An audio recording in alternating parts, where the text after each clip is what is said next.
Yes. conversation. So Katinka that introduced me to you, Oh, actually. really? Yeah. Oh, okay. Mhm. Thank you. Yeah, Nice. a few, I think a couple months ago, and we're just super fans of your work, and we're Thank so you. inspired by what you're doing and creating. I appreciate it, but I also really love what you're creating. It's also very, of course, different how I do it, but I love it as well. It's very beautiful. Thank you. Thank you. Thank Yeah. you.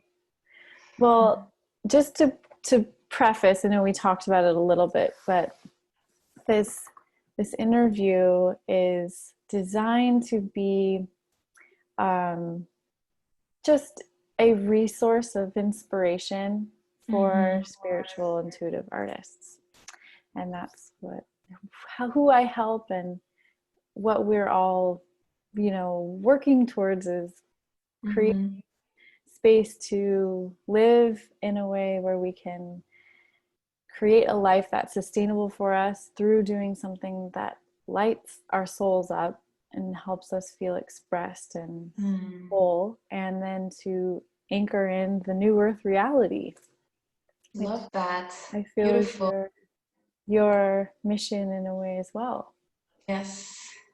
Yeah, absolutely. And it's so nice to see how others, um, yeah, live by that or do their best to live by that and follow their passion and their guidance. It's really nice. So it's so cool to connect to other intuitive artists and just see how they also work with their intuition, what they create, and that's very inspiring. Mm-hmm. Yes, yes, it is. I'm so what you specialize in, from my understanding, and I've read through your website, and I really recommend you go to her website, lightbeingcodes, is that correct? .com? Correct. Yes. And we'll have a link to that. But the all there's so much written, which is so incredible, about your process. So I don't want to spend too much time talking about that, because you can go there and read about it. Mhm. And I would love to kind of go into a little more Sure. about the your story and process a little bit more. Yeah. I think the first thing I'm most excited about knowing is um, how your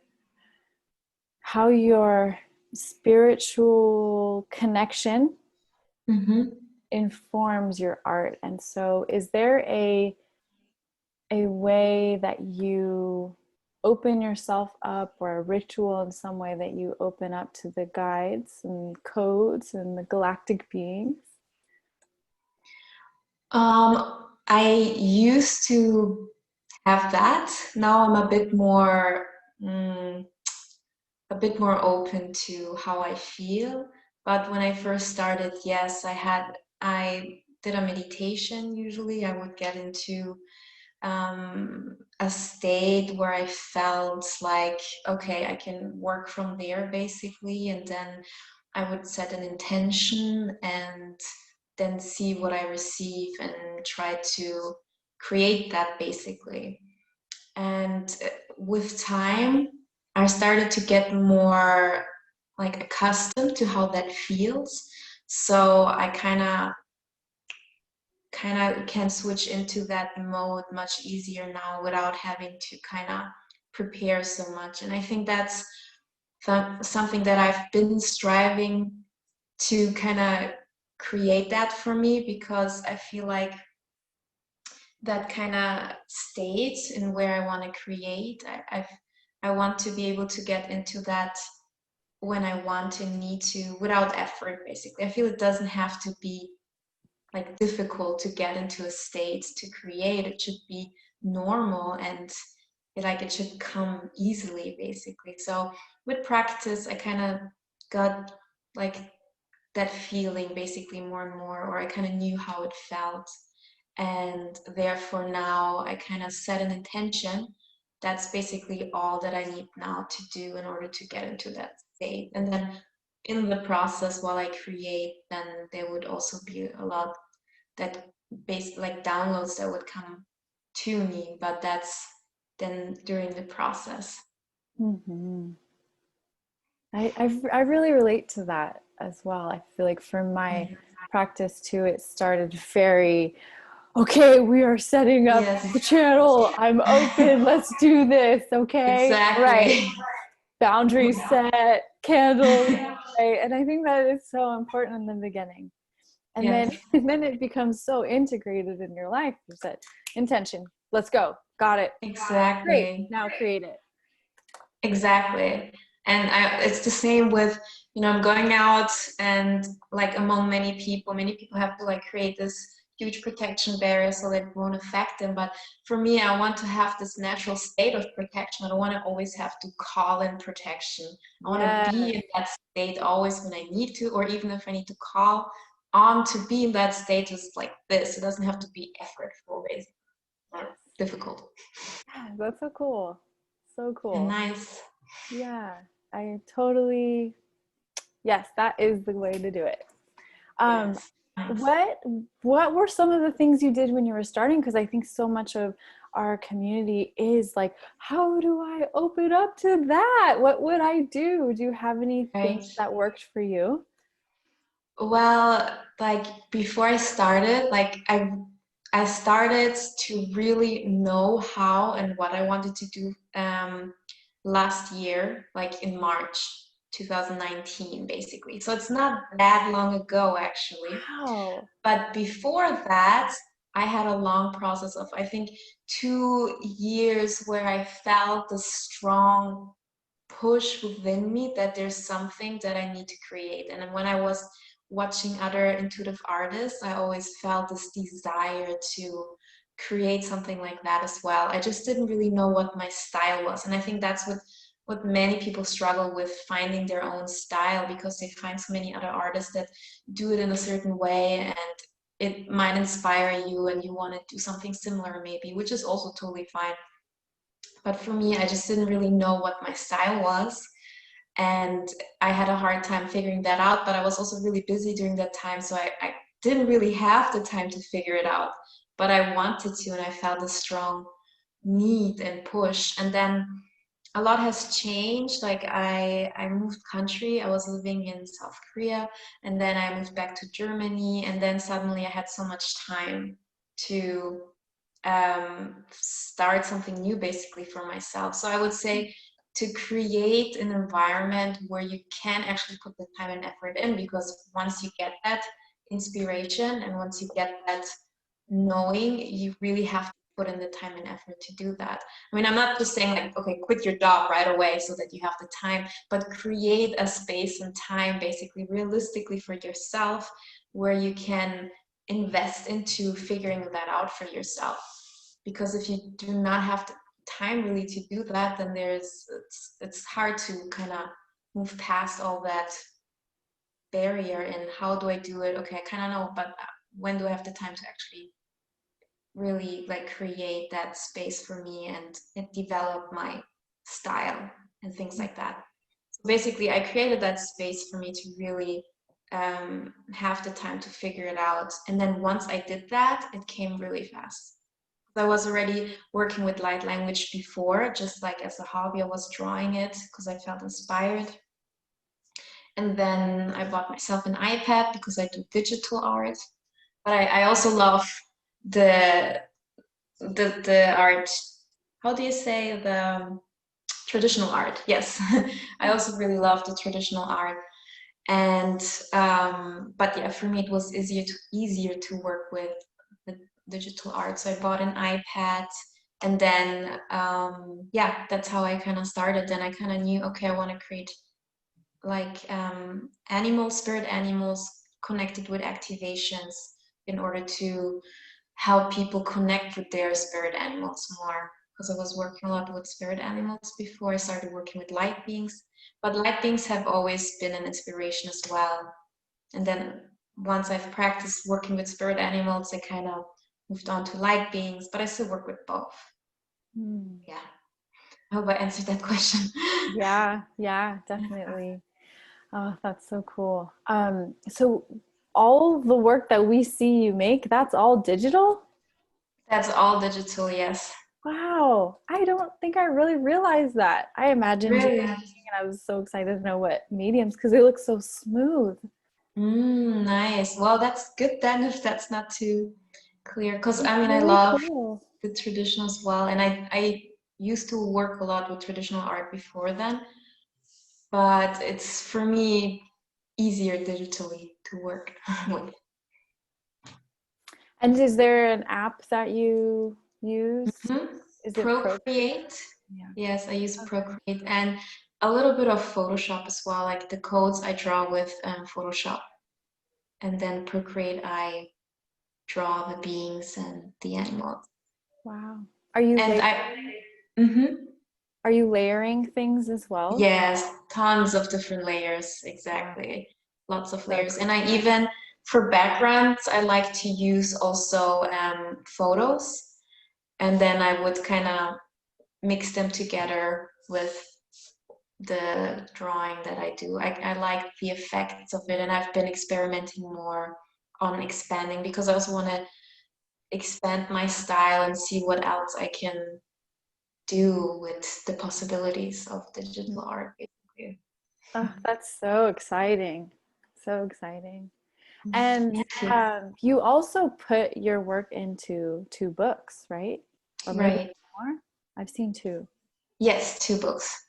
And Mm-hmm. you self-published those, right? Yes, correct. So what Yeah. was that process like? The first book, which is the Animal Light Code Activation book, maybe I can just quickly, if I have it right here. Um,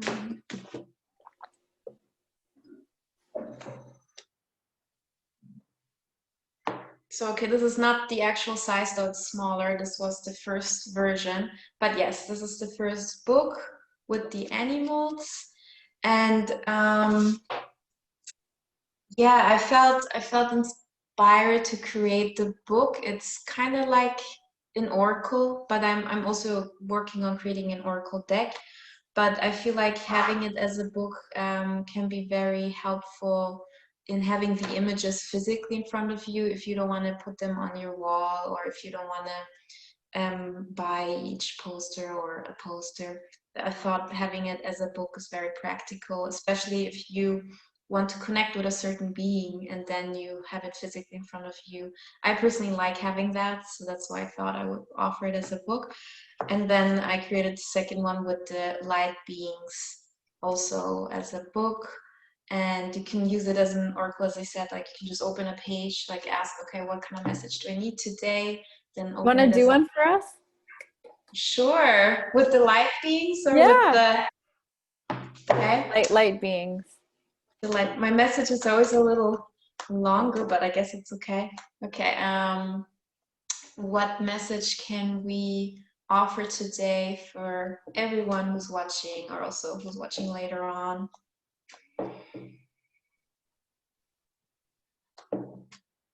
Okay. Okay, so I've got the Andromedan being. Mm, The Andromedan. Are you guys familiar with the Andromedans? a little bit. But so yeah, the message here is a bit long, but I can see, I mean, I can try to summarize it maybe. Sure, sure. Whatever you want. Okay.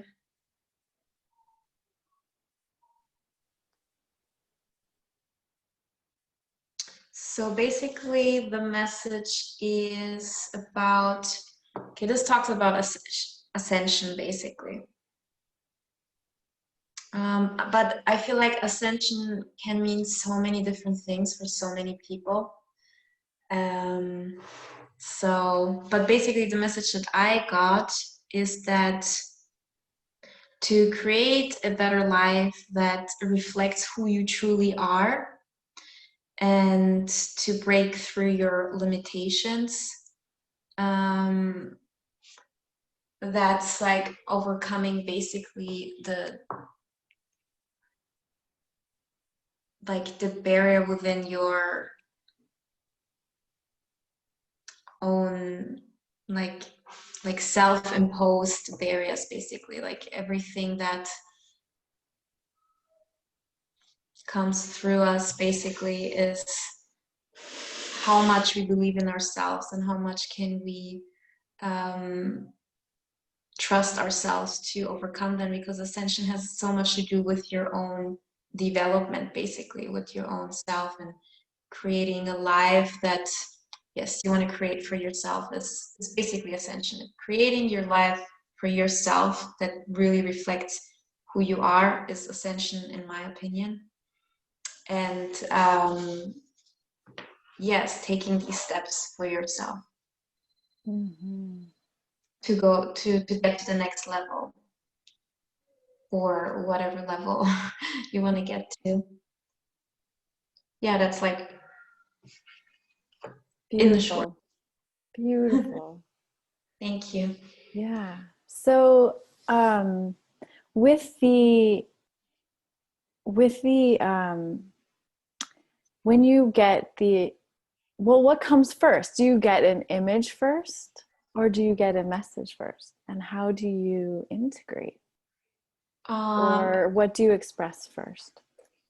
So like that is always very different. Sometimes I get the message first, and then I get an image, and then I start. Oftentimes though, I get a feeling. I don't get an image always.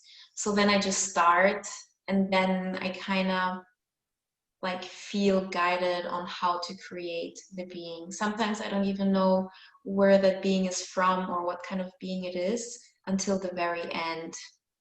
And yes, I even like the, let's say, the hair color or the skin color, like I wouldn't really know at first, and then I would try it out, and then I would at some point get a feeling of how it feels right to me, basically. But also the beings itself, like often I see like it's like an energy that I feel and see, and then it goes through my own filter of understanding, and then I create it of how I would interpret that energy.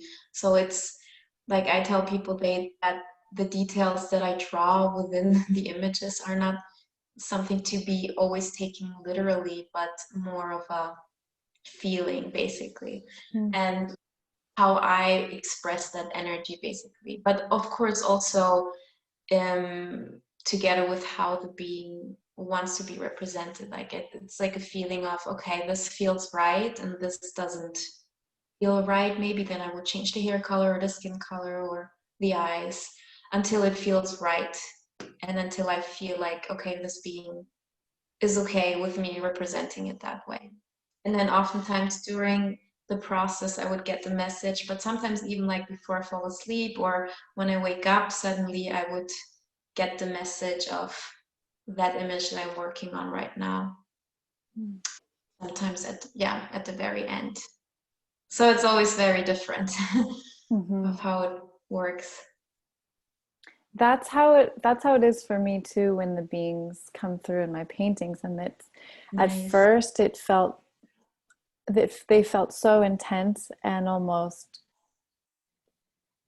frightening in a way, because they were so powerful, and I didn't want to look at them for a while until I felt like I could understand what their messages were. And that took a while for me to be open to, I think. Have you ever had anything come through that felt really intense? Or Yes. Tell me about that. For example, when I was creating the dragons, that was pretty intense. Like the energy was very intense. And then sometimes when the energies are intense, I would have a hard time progressing quickly. Like it would take me more time to create it. And then sometimes I would even feel a little stuck until I kind of connect better with these energies that come through. And once I'm able to do that, then I can continue. But yes, some beings, depending on the energies, take long. because I kind of have to get more accustomed to it, and also really be in tune with it. That's also not always so easy, to be in tune with the energies, because it's also a lot of yeah, sometimes shadow work would come up in a way, like intense energies that kind of stir something in you, and then you kind of have to clear that in order to kind of release blockages that come with it. So it's interesting what comes up during the process as well. Yeah, it does feel like they're coming through to teach us. Yeah. I don't think they're showing up to be like, okay, paint me next. Yeah. I think it's like, okay, you wanna do this. Let me teach you who I am and why Right. what my purpose is here. And yeah. Yes, exactly. And sometimes it's like I also feel several beings, and then I'm not really sure which one to tune into. So I would just start, and then at some point it would kind of come out more clearly after a while. So that's also interesting to see. It's really Yeah. cool. Very cool. Um, I want to open it up to you, Katinka and Diana, who are here. If you have any questions, and see if we can go into more conversation. I'd love to hear more about your process, because I know you do kind of like channel draw paintings for others. Mm-hmm. Like, if you could The talk process about, of yeah, like how do you tune in, and how does it start and all of that? Mm-hmm. So when I do a soul painting or a higher self painting, currently I'm not taking any commissions because I don't have the time for it. But when I do that, like first of all, I would ask for their picture so that I have their energy with me, and I would add that into the layers of the work that I do. So it would always be in the layers, so that energy will always be there. Even at the end, when I save it, I would merge all the layers, including their image, so that it's infused into that being that I create, or yeah, their higher self, or their galactic guide. And then I would kind of meditate and tune into that person's energy. And then I would try to kind of see how this being wants to be portrayed. And then I would kind of start basically. So I usually always start with the face, and then the rest always comes later. So I usually always start with the face, eyes, and the nose and mouth. And then I would always try to make sure that the energies fit with the person's energy, like seeing that it's all going in the right direction, basically. And then when I create the light codes, I would again tune into the person's energy and see what kind of activation the person needs. And yes, then I would create that. And then at the very end, I would again just really tune into emotionally or intuitively, energetically, if that all fits together, basically. Yeah. And it would kind of be my process. Yeah. Thank you. Ooh, I have a question. Yeah. How has it felt to receive money for your work? Was there any kind of stuff that came up around that kind of energy exchange?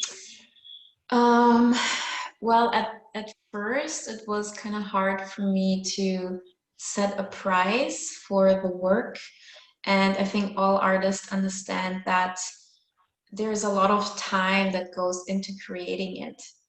And people usually that don't do art don't really understand how much time goes. Like for me to create an image, let's say average 20 hours, but it can take more, or when it goes quickly, it can take less, but usually around 20 hours. So was at first a bit hard for me to set a price that I feel kind of, yes, that kind of feels right with the time, effort, and energy that I put in. But also that the activation is a lifetime, like it's there for a lifetime and not just a one-time thing, basically. So yeah, at first it was kind of hard for me to set a price, but then seeing how much time and effort and work it takes, I kind of felt, okay, this is what feels right for me right now, and that can always change with time. And yes, so that first few times when I got paid, it felt really nice actually for me to be, you know, to have this exchange. Basically it felt really good. And of course then with the monetary exchange, like, I mean, for me receiving the money, I felt like, okay, now I really have to do a good job. Like it has to be amazing to kind of make the person feel like it's worth their money, basically. I think that's what every artist kind of feels, like having to really, or wanting to give their best, basically, so that the person is happy with it. So for me, then the challenging part was more really creating something that the person really loves. That was for me more the challenge, but it was or is still very, very, I'm very grateful to, yeah, be paid for it, for doing something that I love. Mm-hmm. How was it Very for nice. you? Yeah, how was it for you? If I can ask, or how is It's it? sometimes it feels challenging um, to ask for Mm-hmm. money because I Yes. all the time I just want to give it away. Right. But then I have found too that if I'm giving it away, or even if I sell it or offer it at a low price, there's a Mm-hmm. part of me that doesn't feel like the energy was not balanced.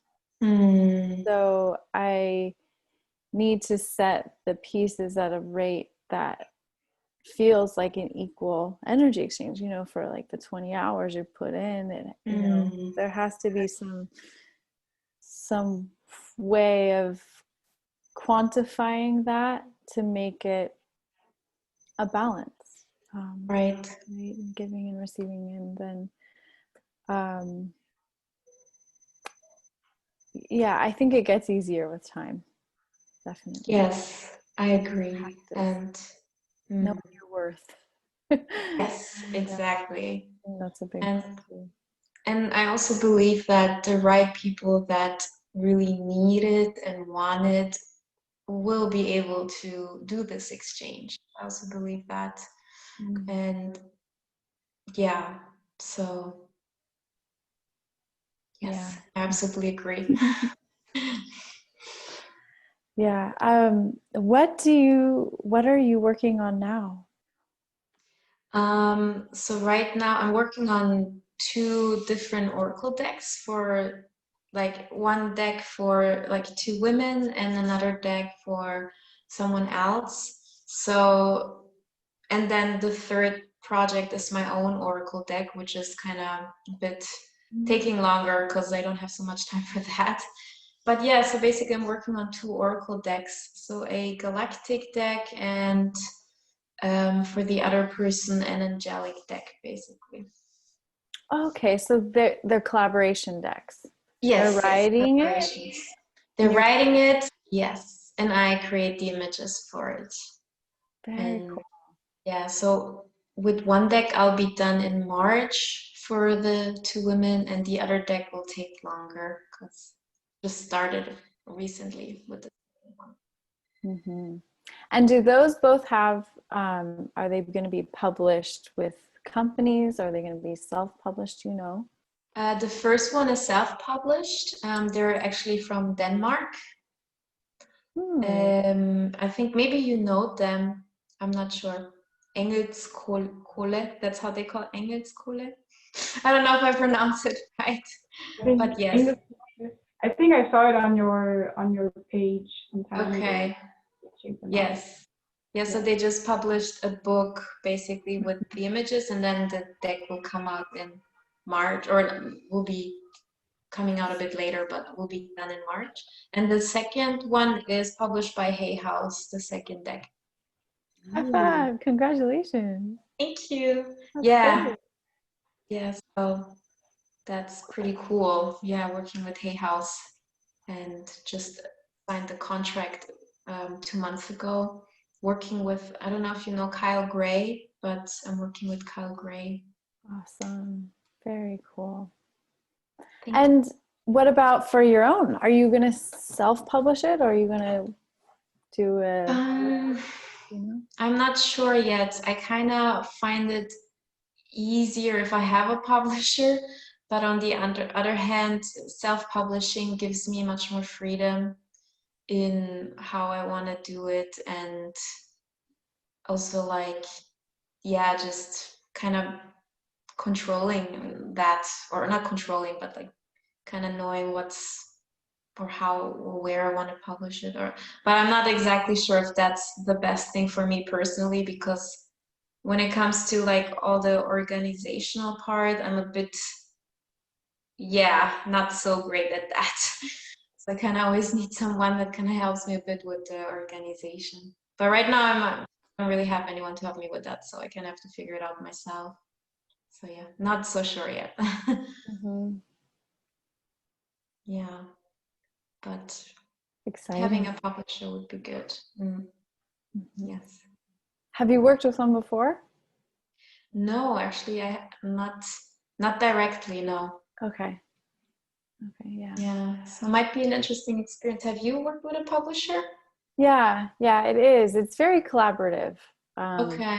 Yeah. It feels like just having someone on your team that is working with you on the project. And I have a new experience right now that I'm working with a new publisher, and the and I'm writing the guidebook for all the cards that I'm creating too. Nice. So it's cool, like getting to get this feedback with my publisher, and she has a lot of great ideas. I mean, she's a pro, right? And so Yes.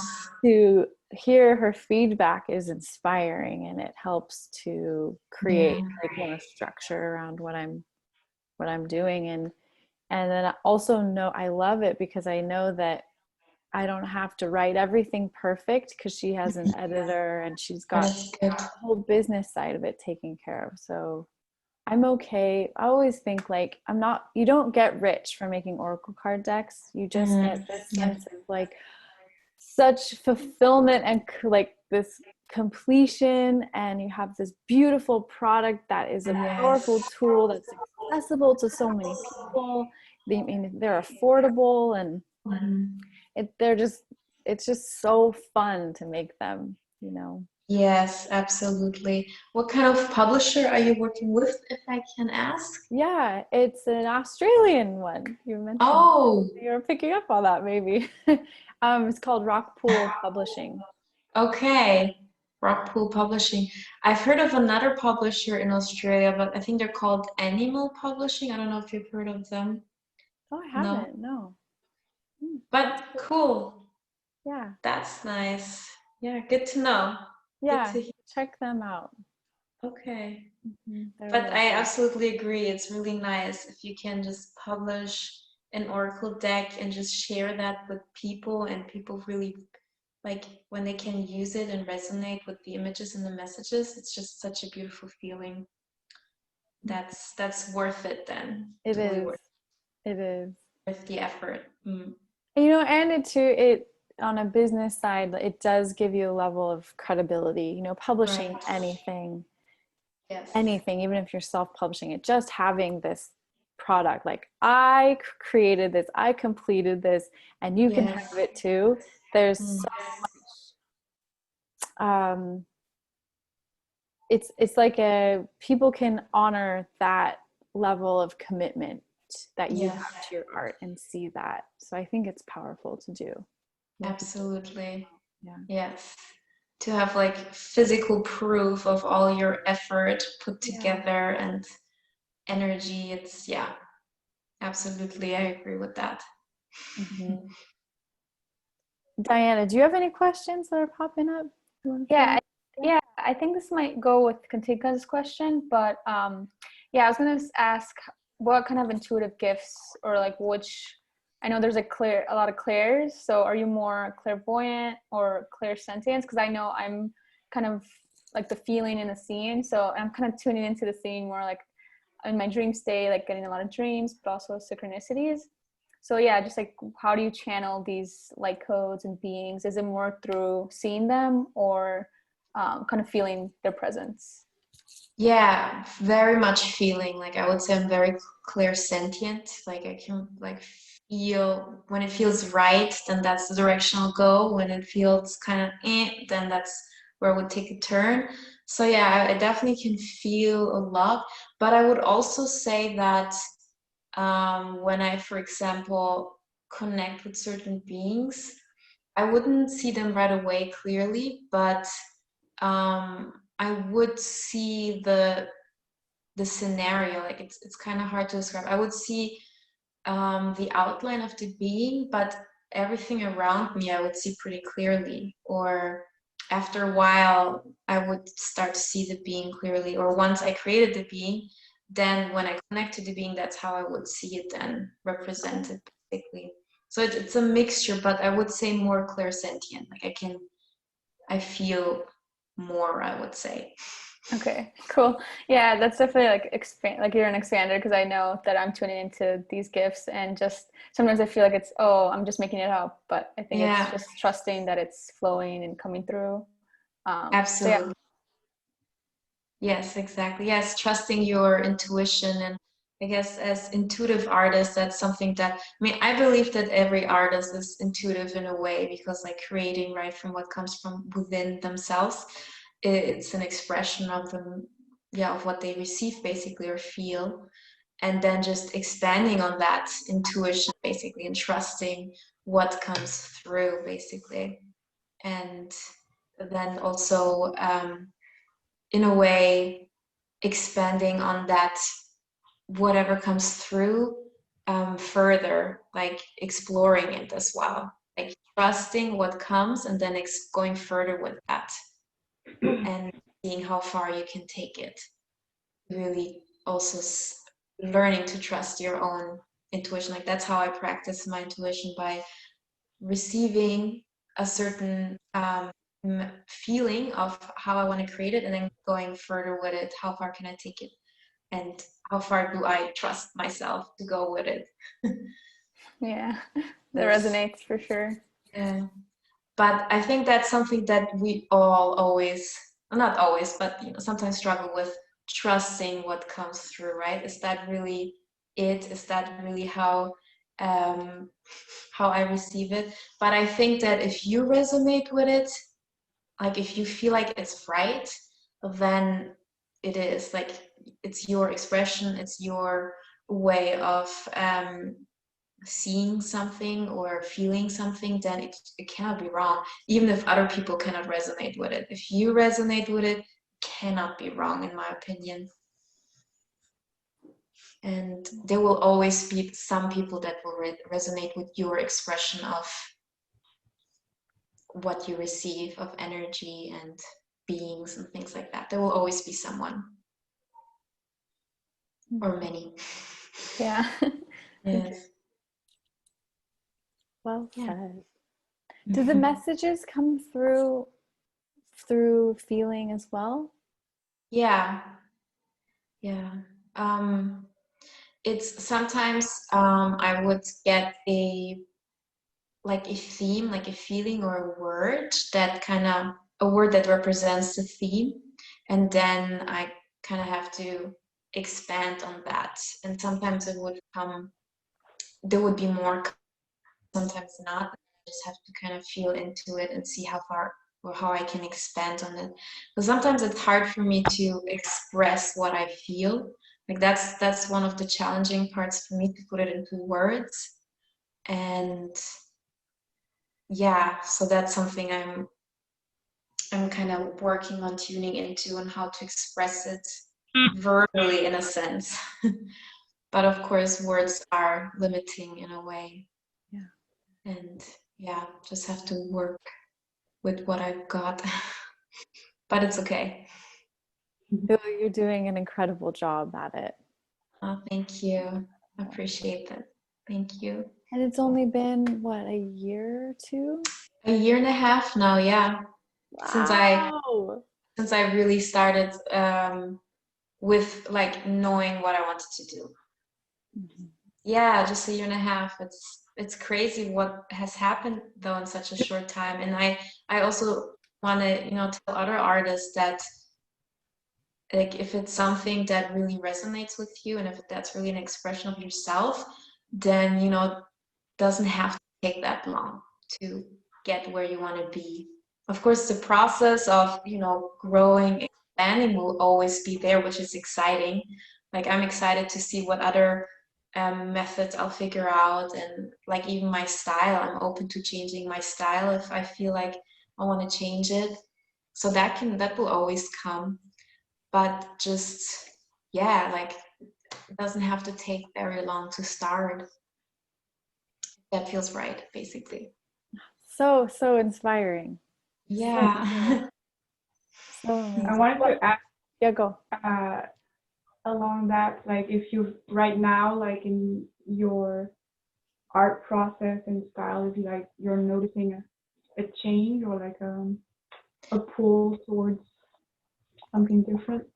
My style, yeah. I think also like understanding for me like the digital part of creating art at first. So I've learned like new techniques which helped me create or expand on my style. And then later on I started working with pictures as well. So that kind of also added more into my style. And so yeah, like bits and pieces there. Also the way how I draw codes at first was kind of more a bit more complicated. Now I simplified it a little bit more, or I might change it up again later. But yeah, it did change a bit here and there, but nothing yet where I would say it's like I won't be able to recognize my art a year ago or so. Like not that much, but a little bit. Cool. Yeah. Thank you. Do you guys all draw with traditional mediums, or do you also work with digital art? I don't do digital art. I think Okay. that's the whole realm that seems like It's so infinitely overwhelming right now. yes. I like using feeling like the texture of things, Yes, I can totally understand that as well. It's really nice but to who do. knows? I'm really fascinated by it, and I've played around with it, but Mhm. Okay, cool. Yeah, But yeah. same. Same. Yeah. Yeah. Yeah, I feel like, well, I'm come from a design, like a graphic design background. So I have an Mhm. iPad and like I have the pencil and I've like Cool. experimented with it, like Mhm. sketching or something like that. But Mm. I used to always, like in design school, I would draw a lot of like literal object, like furniture or objects or products. But Nice. yeah, I definitely want to, for my Oracle deck, I do want to kind of incorporate that, like maybe do the watercolor and then kind of transfer it onto like a digital and then Mhm. like kind of add on some layers. So I think that'll be really Yeah. interesting. I think that's really cool. Also mixing traditional with digital art. I've seen also some digital artists also like, yeah, first drawing it and then scanning it or taking a picture and then transferring it into the digital version and then expanding on that. That's also really interesting and cool. Yeah. Taking kind of it like exploring that. farther and farther and farther. Yes. Yeah. That's, I have this feeling that I've been feeling this with the new deck that I want to add in these symbols into the backgrounds, but I don't like, it doesn't feel right to do it manually. Mm-hmm. And I just don't have the tools or the knowledge on how to turn it digital, to make that digital. So this is really inspiring because maybe I'll be able to figure this out. I'd be glad to help you with that if you need help. Oh, thank you. Yeah. Thank you. That would be really cool. Yeah, it'd be really cool to see how you would translate that. Would be really nice. I mean, again, I love the art that you create. It's very, very like I can get lost in it basically. Mm. Thank you. That's the Deep. point. Yes, absolutely. Oh, Sounds really cool. nice. Well, I can't thank you enough for your time today. You've been so inspiring and generous with everything you've shared, and I know you've inspired all of us so much. And Thank you. I mean, I'm super honored again to be here with you guys. And I mean, it's in general really nice to connect with other artists. So that's really cool. I like that. yeah, And it is cool. yeah, I Taking mean, it out of Instagram and into another yes. digital form, but of connecting on another way. It's really neat. Yeah, that's what I want to do more though, because like through Instagram, you kind of, you know, chat with some people, but it's like the connections that kind of make it worth it to me to really use these platforms to create real connections. I mean, it's, yeah, Yeah. as much as possible as we can, basically as real as we can create it, but that's really nice when we can do that. So yeah, super grateful to be here with you guys. Thank you so, so, so much. So Thank you grateful again to for you. having me. I wish you Yes. all so much luck. If you ever have a question or anything, just feel free to ask me, and if I can help, I'd be happy to do that. Thank you so much, Thank Jessica. you. Thank you. So much love to you guys. Yeah. Have a good